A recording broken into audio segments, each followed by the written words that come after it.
Day 4 without phones at my high school in Texas, and things are going so well. Just weeks into a new school year, and the teachers seem to agree. It was a huge success on day one.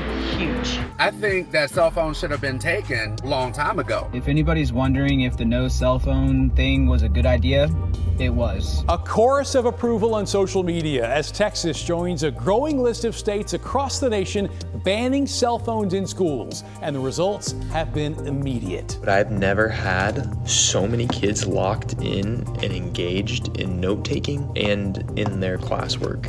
I have been pulling my hair out for like 8 years. Has it been this easy of a solution?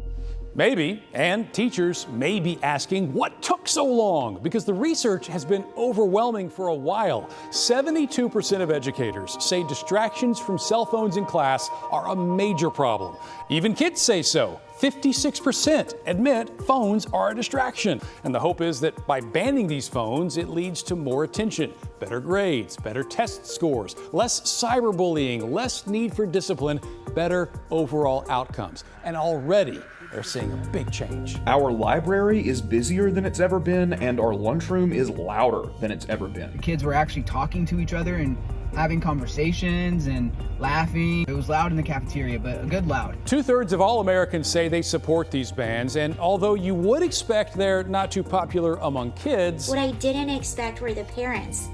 The parents pushing back on this. Yeah, mom and dad, I'm looking at you, because despite all the big benefits, educators say it is parents who have been pushing back the most. Now, many of those parents say they're worried they can't get in touch with their kid during the day or in case of a big emergency. Now, schools say that they'll adapt. They'll pass along emails to the school or calls to the office, like they did for all those years before cell phones.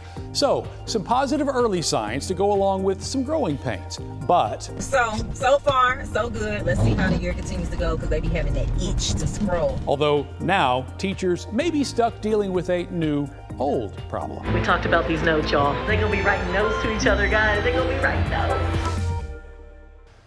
I was one of those who was anti the bans until I saw the overwhelming amount of research and data just about how distracting they are for kids, and the fact that their brains are not developed enough to deal with those distractions. And I think we're doing them and our future a big favor. Yeah, so I was in Prosper ISD last week on an unrelated story and asked the principal how it was going, and he echoed the same thing.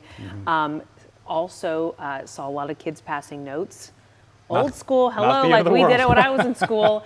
And I really noticed the kids walking in the hallways, talking to one another, and it dawned on me, oh yeah, they don't have phones anymore. Yep. So yeah, he said the same thing though too, that parents were the biggest problem. Tons of positives to take away.